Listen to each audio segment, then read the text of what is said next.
এত কিছু কি রান্না করেছো গো আজকে, দেখাও দেখি। বন্ধুরা, গুড আফটারনুন। তো আজকে নিরামিষ রান্না করেছি, সব নিরামিষ। এখানে আছে ভাত, গরম গরম ভাত।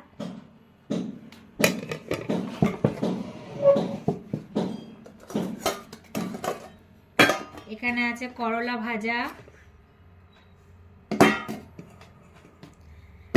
এখানে আছে বেগুনি করেছি, আর এটা লাউ পাতা দিয়ে বড়া করেছি। এখানে আছে লাউ শাক চচ্চড়ি করেছি, লাউ শাক, বেগুন, সিম, পেঁপে, আলু দিয়ে তরকারি। নিরামিষ হয়েছে আজকের বন্ধুরা সব। আর এখানে আছে সয়াবিন।